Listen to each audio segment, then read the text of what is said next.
Assalamualaikum warahmatullahi wabarakatuh. Alhamdulillahi rabbil alamin. Wassalatu wassalamu ala sayyidina Muhammadin wa ala alihi wa ashabihi ajma'in, amma ba'd. Kawan-kawanku yang dirahmati oleh Allah Subhanahu wa taala,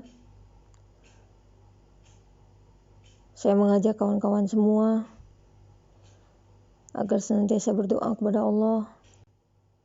Mudah-mudahan apa yang kita pelajari saat ini, Allah senantiasa memberikan pemahaman untuk kita semua, dan Allah mudahkan agar supaya kita bisa mengamalkan apa-apa yang sudah disampaikan. Dan apa yang nanti akan saya sampaikan ini tentunya menjadi nasihat untuk diri saya sendiri, dan mudah-mudahan ada manfaatnya untuk kawan-kawan semua. Baik kawan-kawan semua yang dirahmati oleh Allah, akhir-akhir ini saya seringkali mendapatkan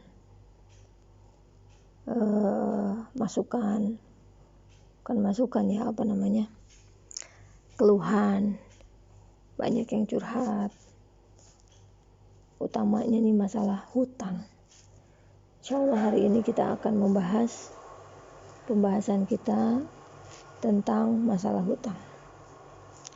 Di dalam surat Al-Baqarah, surat yang kedua, ayat 282, di situ sudah jelas sekali tentang hutang piutang yang memang Allah gambarkan, Allah jelaskan.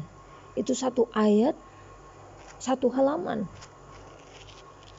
Saking hutang piutang ini merupakan hal yang tidak boleh diremehkan.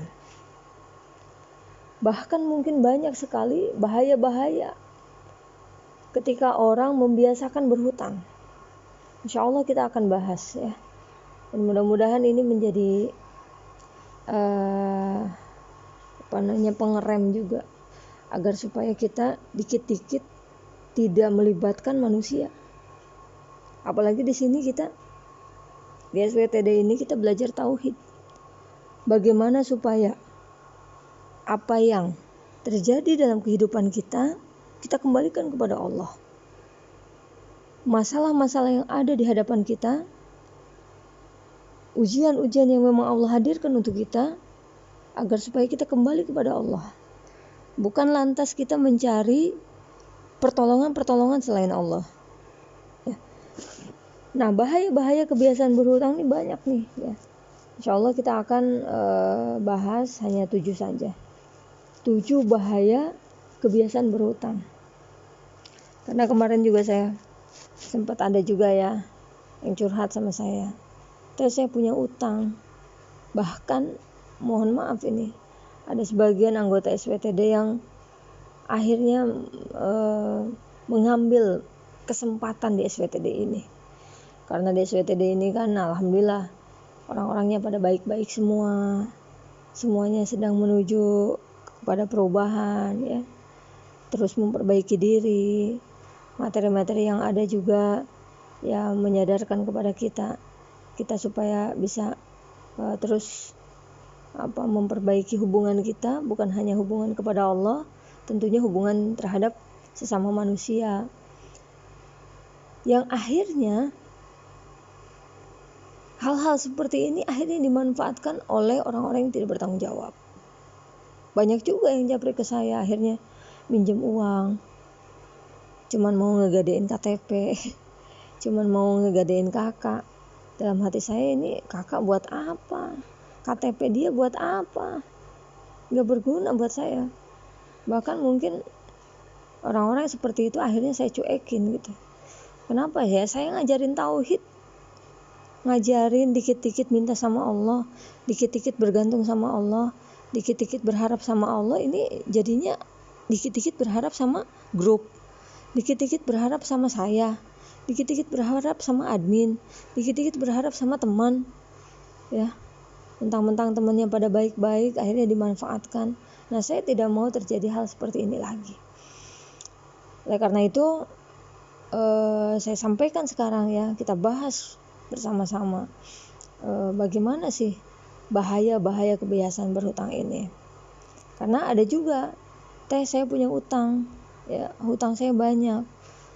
Akhirnya apa yang harus saya lakukan? Ya saya melakukan untuk bisa menutupi hutang-hutang yang pertama, saya mengambil jalur atau mengambil solusi, akhirnya berhutang di tempat lain. Di tempat yang pertama udah ditutupin, di tempat yang kedua kan belum ditutupin. Akhirnya apa yang dia lakukan? Dia mencari bantuan di tempat lain. Seterusnya seperti itu. Maka ini yang namanya masalah tidak pernah habis-habisnya. Orang nih nyicil mobil nih. Udah mau lunas nih mobil nih ya. Seharusnya kan udah bebas nih, harusnya udah tenang nih. Tapi karena dia gengsi, pengen punya mobil baru, pengen ngebagusin kendaraannya, akhirnya dia ngambil lagi, ngutang lagi. Motor juga sama. Ini nggak kelar-kelar tuh hutang. Ya na'udzubillahi min dzalik. Baik kawan-kawan sekalian, bahaya kebiasaan berhutang. Yang pertama, hutang ini dapat menyebabkan stres. Loh, kok bisa menyebabkan stres? Ya, betul. Di dalam hadis yang diriwayatkan oleh hadis riwayat Ibnu Al-Baihaqi, Rasulullah Shallallahu Alaihi Wasallam bersabda, "Iyyakum wad-dain, fa innahu hammum bil-lail wa madzallatum bin-nahar." Berhati-hatilah dalam berhutang. Sesungguhnya berhutang itu suatu kesedihan pada malam hari dan kerendahan diri atau kehinaan di siang hari. Kawan-kawanku yang dirahmati oleh Allah Subhanahu wa taala. Ini hadis, ini betul adanya. Coba, orang yang berhutang bagaimana sih? Gak tenang hidupnya. Malam harusnya dia tidur bisa nyenyak, akhirnya dia tidak bisa tidur. Siang hari, karena dia hutangnya kemana-mana, ke tetangganya punya hutang, ke saudaranya punya hutang. Akhirnya apa yang terjadi? Ketika dia jalan, ketemu nih sama tetangga yang dia punya hutang, dia mencari jalan lain karena takut apa? Takut ditagih. Mau silaturahim ke saudara, malu karena banyak hutang. Ini merupakan hadis yang disabdakan oleh Rasul Muhammad SAW betul adanya, bahwa dengan berhutang itu akan menjadikan kesedihan di malam hari dan kehinaan di siang hari. Bahkan di dalam hadis yang lain dikatakan, hati-hatilah kamu dalam berhutang, karena sesungguhnya berhutang ini adalah merupakan orang yang terkatung-katung, ya. Sesudah wafatnya sampai hutang itu di dunia dilunasi. Kawan-kawanku yang dirahmati oleh Allah, ya udah, apa sih yang kita butuhkan dalam hidup kita? Buat makan, tinggal minta sama Allah. Terkadang kita suka memikirkan segala sesuatu yang belum tentu terjadi. Ada sebuah kisah nih ya. Ini orang nih, ini saya ngambil kisah ini, yang menceritakan kisah ini adalah ustadz favorit saya, Ustadz Yusuf Mansur. Pokoknya nih kawan-kawan ya, harus banyakin ngelihat dan mendengarkan hal-hal positif. Testimoni itu menjadi pemicu banget buat kita, menjadi semangat banget buat kita. Ya ampun, dia aja kayak gitu tuh ya, hutang dia banyak kayak gitu, saya juga punya utang segini nih, berarti bisa lunas dong, bisa dong, Allah tolong bisa. Makanya kalau udah ngebaca, jadi di grup itu kan ada grup khusus testimoni ya, jadi saya suka baca nih, ya Allah, jadi menambah rasa semangat lagi ya, rasa bersyukur lagi kepada Allah Subhanahu wa taala. Dan ini juga menjadi semangat juga untuk memperbaiki kualitas ibadah. Nah, ini kisah yang diceritakan oleh Ustadz Yusuf Mansur. Jadi ketika itu ada seseorang yang lagi ngontrak ceritanya. Orang tersebut nih udah nunggak pembayarannya selama beberapa bulan lah gitu. Sampai suatu ketika si orang yang punya kontrakan ini datang nih sama yang ngontrak tersebut.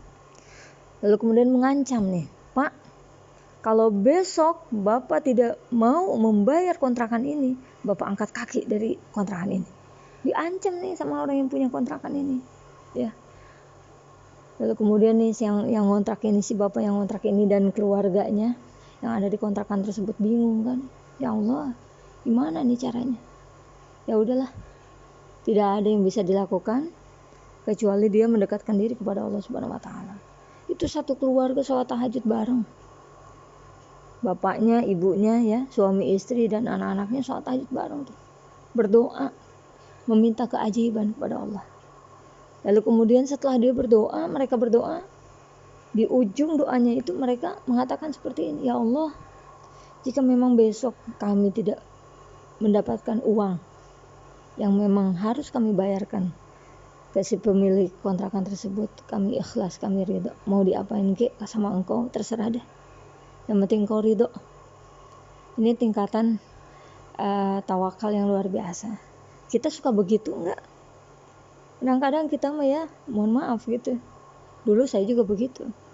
Suka takut segala sesuatu yang sebetulnya belum terjadi. Takut ini nanti gimana ya kalau ini ya. Ya, kita memikirkan harga diri kita. Nanti kalau orang-orang tahu saya nunggak gimana ya. Nanti kalau ini, nanti kalau itu. Nanti. Kalau begini gimana ya, kalau begitu gimana ya. Padahal belum tentu juga terjadi. Nah, keesokan harinya udah pasrah nih ya, udah terserah lah. Makanya mohon maaf ya kalau ada kawan-kawan mungkin ya yang japri ke saya, pinjem duit lah, ceritanya minjem duit, pinjemin saya duit dong gitu ya. Dia udah nyangka saya baik kali ya, padahal saya kan ya cuman topeng ini. Nyangkanya saya punya banyak duit, nyangkanya saya orang kaya, lalu minjem duit sama saya. Ayo dong tolongin saya saya ini udah benar-benar mentok banget. Apa yang saya sampaikan kepada mereka yang akhirnya mengadu minjem duit sama saya mengatakan sama dia bahwa ya sudah, kalau emang harus diambil, misalkan jaminannya rumah gitu ya udah, serahkan aja sama Allah. Loh, teteh kok kayak gitu sih? Emang teteh gak kasihan sama saya? Ini sebetulnya apa ya? Saya bilang ya udah, kalau emang misalkan harus terjadi sesuatu hal yang buruk sekalipun, terima aja. Jika memang hal yang buruk yang nantinya akan terjadi ini menjadikan akhirnya dosa-dosa kita diampuni sama Allah, akhirnya kita diridhoi sama Allah, akhirnya kita dicintai oleh Allah, maka itu sebetulnya anugerah yang terindah yang harus kita terima. Daripada kita tetap dengan kondisi seperti itu tapi Allah tidak ridho sama kita, tapi dosa kita semakin banyak dan bertambah. Jadi buat apa seperti itu? Ya saya sampaikan sama dia, ya udah, lepasin aja udah, nggak apa-apa, ikhlasin aja udah, terima aja udah, apa yang memang Allah nanti akan takdirkan untukmu. Nah, kembali lagi nih kita ke cerita yang tadi. Akhirnya nih si bapak ini sama keluarganya udah pasrah nih ya, pokoknya terserah deh, mau di mana, mau diusir kemana kayak terserah dah ya. Mau itu misalkan nanti dia tidur di emperan, terserah deh, yang penting pokoknya udah pasrah, udah apa ya, udah siap lah gitu dengan apapun yang terjadi nanti. Kawan-kawan tahu ketika pagi harinya betul ya, yang punya kontrakan ini datang marah-marah, ya terima aja marah-marah, dengerin aja, tuh kita yang salah kok, emang kita yang gak bayar, dengerin. Ini lucu nih ya, pas ditanya, Pak mana uangnya, udah nunggak nih beberapa bulan, mana uangnya, saya pengen bayar hari ini juga. Kalau tidak dibayar, kalau belum ada uangnya juga, Bapak dan semua keluarga Bapak angkat kaki dari kontrakan saya. Terus kata si bapak ini, ya sudah Pak, saya ikhlas, saya ridho. Memang saya belum punya uang untuk bisa membayarnya. Jika memang Bapak menginginkan saya untuk bisa keluar dari kontrakan ini, ya sudah, saya siap Pak. Ini luar biasa nih, apa jawaban si bapak kontrakan tersebut. Ternyata si bapak kontrakan tadi bukan ngusir ya, bahkan dia bilangnya, loh kok begitu sih Pak? Ya sudahlah, kalau kayak gitu mah, kalau Bapak saya usir dari kontrakan ini, ntar Bapak gak bisa bayar-bayar. Ntar saya tidak tahu nih keberadaan Bapak di mana, sehingga kontrakan saya tidak dibayar-bayar sama Bapak. Ya Allah, coba kawan-kawanku yang dirahmati oleh Allah. Ini padahal dia udah siap nih. Siap apa? Siap diusir. Tapi karena dia sudah pasrah, dia sudah tawakal kepada Allah, maka tidak kejadian nih diusir nih. Akhirnya dia masih tetap tinggal di kontrakan tersebut ya. Kemudian si bapak ini terus mendekatkan diri kepada Allah, sambil diperbaiki ikhtiarnya, sambil dimantapkan lagi ibadahnya gitu, ditambah lagi amalan-amalan sunnah yang lainnya. Amalan sunnah ini ya, yang pernah saya sampaikan, amalan sunnah ini yang akhirnya bisa menjadikan kita menjadi bukti dan tanda kita cinta kepada Allah. Kalau amalan wajib kita lakukan, ini sebagai mungkin rasa takut kita karena kita takut diazab sama Allah. Tapi kalau kita mengamalkan amalan sunnah, mengerjakan amalan sunnah, ini menjadi pembuktian kecintaan kita kepada Allah Subhanahu wa taala. Dan di SPTD ini alhamdulillah kita sudah mengamalkan amalan-amalan sunnah. Bahkan ini amalan sunnahnya amalan yang luar biasa, yang tidak semua orang mampu melakukan ini. Sholat tahajud, waduh, kalau kawan-kawan sampai saat ini tidak tahu manfaat sholat tahajud ini, silakan searching sebanyak-banyaknya ya, karena ini menjadi percepatan amal yang sangat luar biasa. Baik, itu yang pertama. Bahaya kebiasaan berhutang ya, akan menyebabkan stres. Jadi sebenarnya stres itu bukan Allah yang ngasih, bukan, tapi karena kitanya yang tidak bergantung sama Allah. Dikit-dikit mintanya sama manusia, dikit-dikit berharapnya sama manusia, dikit-dikit minta tolongnya sama manusia. Ya manusia mah memberikan sesuatu itu dengan pamrih. Kebanyakan manusia, walaupun tidak semua, kebanyakan manusia itu melakukan sesuatu itu dengan pamrih. Tapi bagaimana dengan Allah? Allah itu melakukan sesuatu, berbuat baik kepada kita itu tanpa pamrih. Ya, jangan sampai kita udah dikasihani sama manusia, akhirnya diungkit-ungkit. Justru itulah yang akan menjadikan kita akhirnya menjadi stres. Kemudian yang kedua, bahaya kebiasaan berhutang kedua adalah dapat merusak akhlak. Di dalam hadis yang diriwayatkan oleh Imam Al-Bukhari mengatakan bahwa sesungguhnya seseorang yang apabila berhutang, maka dia akan berkata lantas berdusta dan berjanji lantas memungkiri. Nah, ini Rasul Muhammad SAW mengatakan dalam hadisnya, bersabda dalam hadisnya, memang ini kejadian yang memang terjadi dalam kehidupan kita. Banyak ya orang yang berhutang seperti itu ya, Pak. Kalau orang yang berhutang itu coba gimana ya? Kalau lagi berhutang udah kayak pokoknya udah kayak orang bener gitu ya. Pokoknya Pak, Ibu, saya minjem beneran deh, minggu depan saya bayar. Paling lama juga 1 bulan dibayar. Tapi kenyataannya bagaimana? Kenyataannya ya kalau yang amanah ya pasti dibayar. Makanya saya kadang-kadang kalau saya udah tahu ya, saya juga memang pengalaman saya ya. Saya juga dulu banyak hutang, betul gitu. Saya juga pernah punya hutang banyak.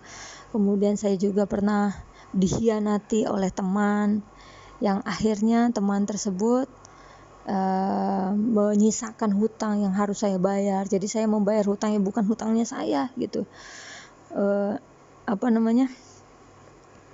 Kemudian saya datengin orang tersebut ya. Saya udah bertanggung jawab nih. Jadi misalkan orang berhutang nih ya saya contohkan lah biar nggak pusing ya kawan-kawan ya. Jadi dulu saya waktu di pekerjaan saya gitu ya, saya kan biasanya nyetokin buku tuh ya, nyetokin buku gitu ya. Biasanya saya kan bayar akhir bulan. Nah, karena saya stokin buku, saya pinjamkan kan ke anak buah saya, marketing saya gitu ya. Mereka mengirim buku sendiri, itu kan kalau udah ngirim buku sendiri itu pasti duitnya dipegang gitu.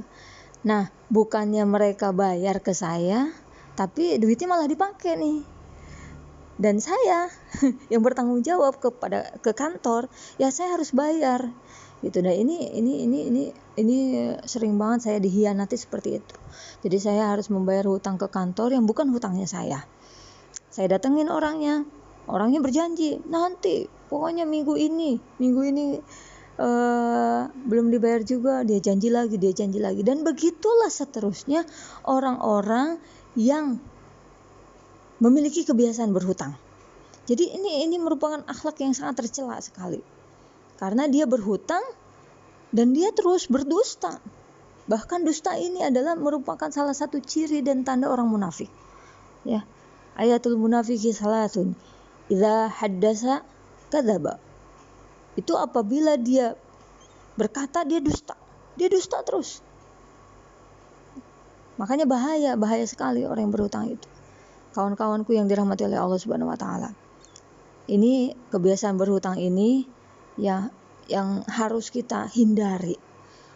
Pokoknya semaksimal mungkin ketika misalkan kita dalam kondisi keterbatasan, kita benar-benar berharapnya udah sama Allah aja. Ya Allah, jangan sampai ya besok saya tidak makan. Lalu kemudian menjadikan saya akhirnya meminta kepada orang lain, meminta pengharapan kepada selainmu. Ya Allah, tolong cukup. Terus aja mintanya sama Allah. Jangan dikit-dikit minta sama manusia.